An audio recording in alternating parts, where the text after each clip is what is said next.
છોટાઉદેપુરની તો છોટાઉદેપુરમાં નશામાં ધૂત ડોક્ટરનો પર્દાફાશ થયો છે। સરકારી દવાખાનામાં જ ડોક્ટર નશાની હાલતમાં હોવાનો વિડીયો સામે આવ્યો। ક્વાંટ સામૂહિક આરોગ્ય કેન્દ્રના ડોક્ટરનો વિડીયો વાયરલ।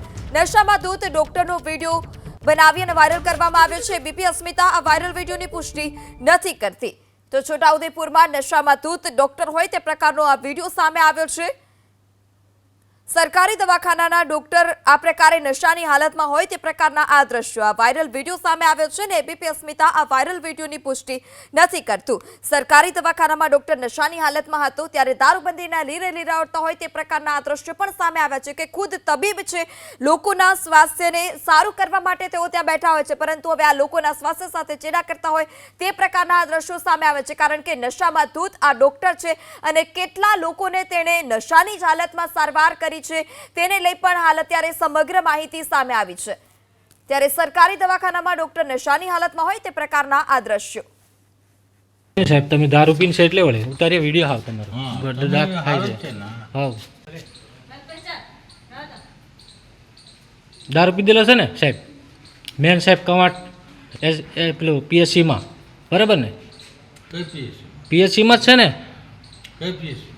પીધેલો છે વળી હું બીજું હમણાં મોકલાવો રમી રિપોર્ટ આજે રવિવાર છે રિપોર્ટ નહીં દેખવા ના પાડે ને એટલે આ બધા દર્દીઓ છે સારવાર નહીં કરી તમારે આગળ દવાખાને જવાનું છે ફોન કરો ને તમે રિપોર્ટ બતાવ્યો ને પછી વિડિયો ઉતારો તમે દેખાવ ના પાડીને આજે રિપોર્ટ ના દેખાય રવિવાર છે રજા છે બોલ્યા ને રજા છે ને આજે રવિવાર છે રજા છે ને બોલો બોલો આ સાહેબ પીધેલા છે પીએસસી સેન્ટર કવાંટ મેન દવાખાનું કવાંટ તાલુકાનું બરાબર ચાલો હા જા તો આપણી સાથે વિડીયો ઉતારનાર અલ્પેશ રાઠવા પણ જોડાઈ ચૂક્યા છે। જે અલ્પેશભાઈ આપ જ્યારે આ વિડીયો ઉતારી રહ્યા હતા તો આ વિડીયો તમે ક્યારે ઉતાર્યો અને નશામાં ધૂત જે શિક્ષક છે તેઓ દ્વારા શું કહેવામાં આવ્યું હતું? હેલો મેડમ અવાજ કપાઈ જી અલ્પેશભાઈ આપનો અવાજ આવી રહ્યો છે આપને મારો? હા મેડમ આવ્યો છે જી અલ્પેશભાઈ આ વિડીયો તમે ક્યારે ઉતાર્યો અને જે નશામાં ધૂત જે ડોક્ટર છે તેમનું શું કહેવું હતું વિડીયો જ્યારે આપ બનાવી રહ્યા હતા ત્યારે? ત્યારે કે મેડમ એવું કહેતા હતા 11:30 નો ટાઈમ છે તો નશાની ધૂતમાં હતા ડોક્ટર સાહેબ। અત્યારે મેં એવું કીધું કે મેડમ સરજી આ ડોક્ટર આપણે રિપોર્ટ જરાક ચેક કરી લો ને હું સસરાને દવાખાનામાં લઈને આવ્યો છે તો મારો રિપોર્ટ ચેક કરી લો ને એવું તો કે આજે રવિવાર છે।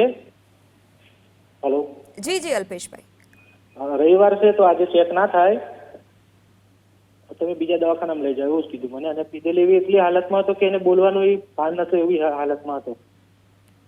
જી અલ્પેશભાઈ જ્યારે આપે રિપોર્ટ બતાવ્યો ત્યારે આપને એવું કહેવામાં આવ્યું કે આજે રવિવાર છે નશામાં છે આ ડોક્ટર, તો આપે આ અંગે કોઈને ફરિયાદ કરી છે ખરી?